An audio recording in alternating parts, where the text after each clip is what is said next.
Hello, नमस्कार. मी अनिता आपल्या सर्वांचा माझ्या यूट्यूब चॅनलवर खूप खूप स्वागत करते.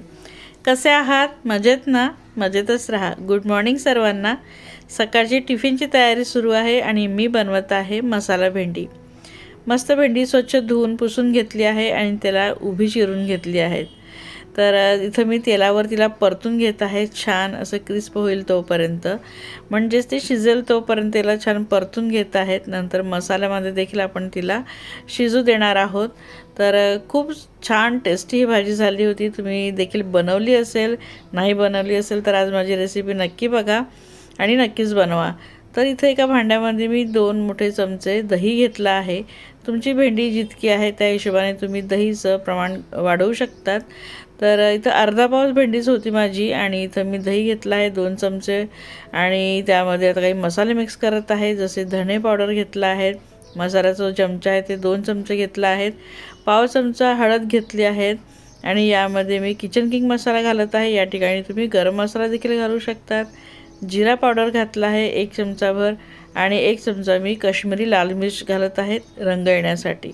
छान प्रकारे याला मिक्स करून घेणार आहोत, दहीमध्ये व्यवस्थित फेटून घेणार आहोत. आणि बघा भेंडी इथं माझी परतून झाली आहे, ती अशा प्रकारे आपल्याला परतायची आहेत. आणि ह्या मसाल्यामध्ये थोडंसं पाणी घालत आहे जेणेकरून ते अगदीच घट्ट होणार नाही. थोडंसं आपण याला पातळ म्हणजे त्याचं मिश्रण करणार आहोत. तर तुम्ही जास्त दही घ्याल तर थोडं जास्त पाणी घालू शकतात. तुम्हाला ग्रेव्ही हवी असेल थोडीशी भाकरीसोबत वगैरे खाण्यासाठी तर तुम्ही थोडी ग्रेव्हीसुद्धा करू शकतात. इथं एक मोठा कांदा घेतला आहे आणि त्याला बारीक कापून घेत आहेत. आणि आता कढईमध्ये मी त्याच कढईमध्ये तेल ठेवलं आहे ज्यामध्ये भेंडी परतली होती. तर तेल देखील थोडंसंच घालायचं आहे कारण आपण भेंडीसुद्धा आपण तेलावर परतून घेतली आहे. तर तेल छान तापलं की आपण जिरं घालायचं आहे. जिरं तडतडलं की आपल्याला कांदा घालून घ्यायचा आहे. या ठिकाणी तुम्ही टोमॅटोसुद्धा घालू शकता तुम्हाला जर आवडत असेल तर, पण मी इथं टोमॅटो नाही घातला आहे, फक्त कांदा घातला आहे. आणि कांदा छान आपण परतून घेणार आहोत रंग बदलेपर्यंत. या ठिकाणी तुम्हाला जर दही नसेल तर तुम्ही क्रीमसुद्धा घेऊ शकतात, अगदी फ्रेश क्रीम. आणि तुम्हाला आंबटपणा हवा असेल तर टोमॅटो घालू शकतात किंवा लिंबू टाकू शकतात, लिंबूचा रस घालू शकतात. तर चला कांदा झाला आहे, त्यामध्ये मी तिखट घातली आहेत, हळद घातली आहे थोडीशी आणि याला आता छान प्रकारे मी मिक्स करून घेणार आहेत. तर यामध्ये मसाले तुम्ही फक्त तिखट घातलं तरी चालेल, मी हळद डबल घातली आहे चुकून. तर इथं आलं लसणाची पेस्ट घातली आहे, तर तिला देखील मिक्स करून घेत आहेत. आणि हे सगळं काही आपण व्यवस्थित परतून घेणार आहोत.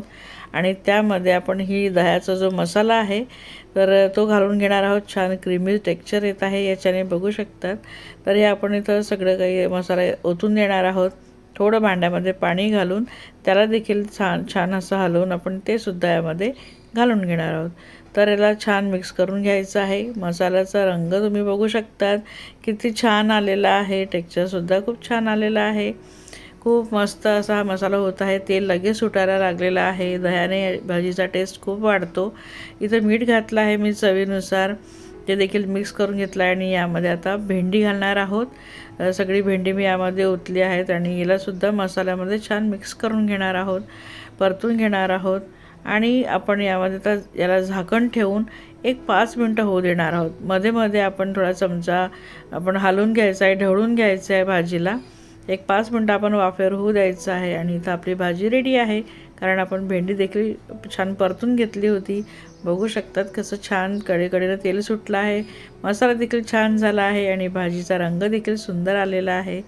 मुलं ना भेंडी खाण्यासाठी कंटाळतात, तर त्यांना अशा प्रकारे तुम्ही भेंडी बनवून खाऊ घाला, हमखास ते खातील, ते नाही म्हणणार नाही.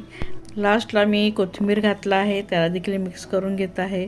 आणि इथं माझी टिफिनसाठी भाजी अगदी तयार आहे. झटपट बनते, अगदी घाईच्या वेळेसुद्धा ही भाजी तुम्ही करू शकतात. आणि आता मी कणिक वगैरे मळून घेत आहेत. खरं तर मी कणिक लवकर मळून घेते, पण मला भाजी बनवायची होती तरी भाजी आधी बनवून घेतली आणि मग कणिक मळायला घेतली. तोपर्यंत मिस्टरांना नाश्ता देखील मी देऊन दिला आहे. कणिक छान असं मुरेल तोपर्यंत मग मला सुद्धा नाश्ता करता येईल. तर कणिक मऊ झाल्यानंतरच मग मी चपात्या करायला घेईल. तर कणिक माझी मऊ झालेली आहेत, माझा देखील नाश्ता झाला होता. आणि मग आता मिस्टरांच्या टिफिनपुरते मी इथं 2 फुलके बनवत आहे. त्यांना तूप लावून छान डब्यामध्ये पॅक करून देणार आहे. तर हे रोजचं आपलं काम असतं. आपल्या हाऊसवाईफला खरं तर अगदी उठल्यापासून तर रात्री झोपेपर्यंत रेस्ट नसतो. एक दुपारची जो वेळ असतो थोडा रेस्ट असतो, पण त्यावेळेसुद्धा आपण कामं करतो. तर ही टिफिनची जी धावपळ असते ना, सकाळची जी धावपळ असते ना, ही आपली कधी संपत नाही. म्हणजे अगदी लग्न झाल्यापासून आपल्या मागे ही धडपड लागलेली असते, ही धावपळ आपली सुरू असते टिफिनची. मिस्टरांना टिफिन करा, नंतर मुलं झाल्यानंतर मुलांना शाळेसाठी टिफिन बनवा, मोठे झाल्यानंतर त्यांच्या ऑफिससाठी टिफिन बनवा. ही जी टिफिनची जी घाई गडबड आहे ना, ही आपल्या मागून कधी सुटणार नाही. ही कदाचित शेवटपर्यंत आपल्या सोबतच म्हणजे ही राहणार आहे. तर इथं टिफिन बनवून झालेलं आहे पूर्ण कंप्लीट. भाजी काढून घेतली आहे टिफिनमध्ये, चपात्या गार होत आहेत. तोपर्यंत पाण्याची बॉटल भरून घेतली आणि इथं चपात्या देखील टिफिनमध्ये ठेवून घेत आहे. तर आपल्याला ना रात्रीच टेन्शन येतं, काय भाजी करायची सकाळी टिफिनला, ही आवडते का ती आवडते हे देखील बघावं लागतं. आणि उठल्यापासून मग आपण एखाद्या मशीनसारखे सुरू होऊन जातो घरातल्या कामांसाठी आणि ह्या टिफिनसाठी. तर ही टिफिनची धडपड ना आपली खरंच कधी सुटणार नाही. तर टिफिन वगैरे माझं बनवून झालेलं आहे आणि इथं मी सकाळी उठल्या माझी चपात्यांना जे मी कपडे वापरते ना, बघा ती पांढरे रुमाल जे असतात ना, तेच भिजत घातले होते सर्फमध्ये छान, आणि ते छान भिजून झाले आहेत. त्यांना आता नळाखाली अगदी वाहत्या पाण्यामध्ये स्वच्छ धुवून घेत आहेत. अगदी पांढरे शुभ्र होतात. आणि ही चपात्या याच्यामध्ये ठेवायला ना खूप चांगले असतात, कॉटनचे असतात. त्यामुळे वाफ जे असते ना, वाफेमुळे जो घाम येतो पुड्यांना ते ती शोषून घेतो तो कापड. तर कधीही कापडच यूज करा चपात्या ठेवण्यासाठी डब्यामध्ये, आणि त्यांना पण लगेच धुवून ठेवायचं. तर मी अल्टरनेट कापड वापरते. 2 कापड मी काढून ठेवले आहेत. एक माझा जर थोडासा खराब झाला तर मी ते लगेच दुसरा चेंज करते, आणि त्यांना पण असं स्वच्छ व्यवस्थित मी धुवून घेते. आणि छान वाळत घातलं उन्हामध्ये किंवा फॅनखाली तरी चालतं सुकून, आणि मग आपण यूज करू शकतो. तर पेपर वगैरे यूज करायचे नाही कधीही, आपण न्यूजपेपर यूज करायचे नाही, अधिक असे कापडच आपण यूज करायचे. दुपारी सगळं कामं मी आवरली आणि आली आहेत पल्स हॉस्पिटलला, जे माझ्या घराच्या जवळच आहे, जिथं माझे डॉक्टर आहेत. त्यांचं मी आज अपॉइंटमेंट घेतलं आहे. बरेचसे टेस्ट सांगितले होते मागच्या वेळेस, तर ते सगळे टेस्ट मी केले आहेत. तर त्याचेच सगळे रिपोर्ट्स मी घेऊन इथं आली आहेत. पण बघा फोनवर नंबर घेऊनसुद्धा मला खूप वेळ वाट बघावी लागली. तर इथं आता माझा नंबर येणार आहे म्हणून मी वाट बघत बसली आहे हॉस्पिटलमध्ये.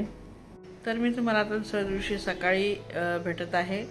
काल संध्याकाळी मी काही शूट नाही केलं दवाखान्यातून आल्यानंतर, कारण फोन वगैरे सुरू होते गावाकडे. आईला ॲडमिट केलेलं आहे, आईला बरं नाही आहे. तर त्यामुळे फोन कॉल्स वगैरे सुरू होते. तसं परवापासूनच सुरू आहे, परवाच आईला ॲडमिट केलेलं. तर त्यामुळे बहिणी वगैरे पण तिकडेच आहेत. तर कदाचित मीही जाईल.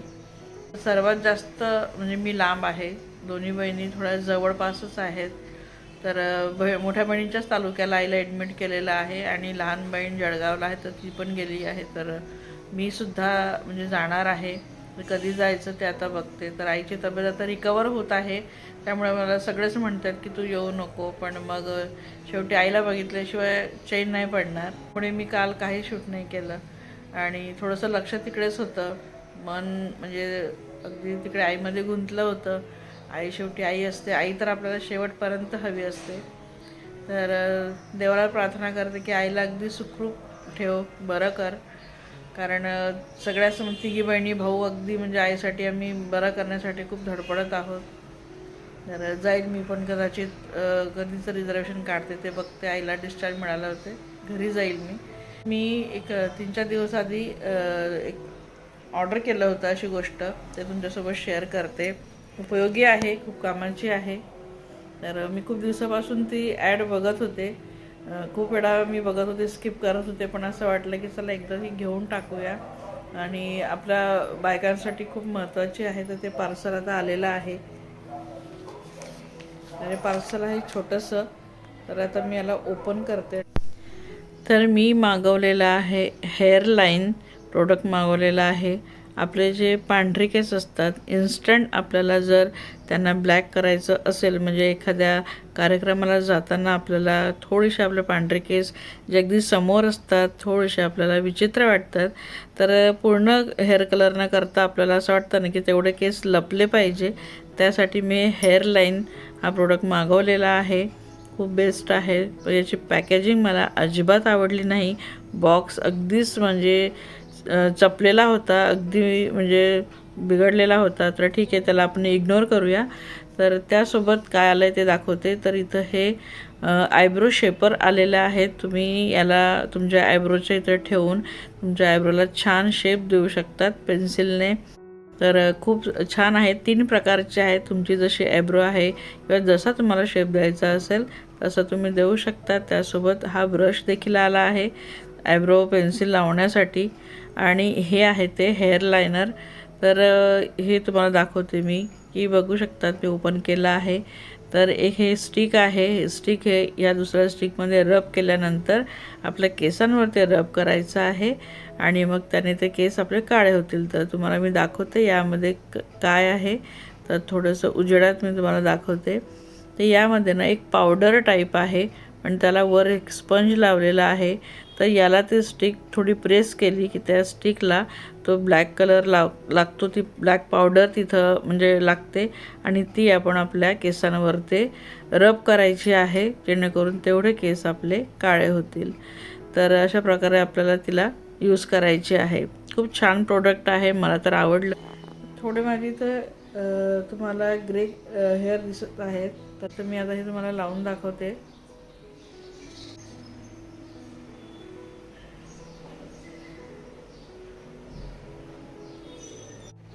तर बघू शकतात मी इथं ना ट्राय केलेलं आहे.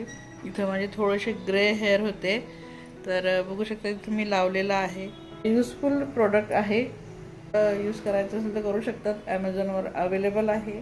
मी ॲमेझॉनवरूनच घेतलेलं आहे.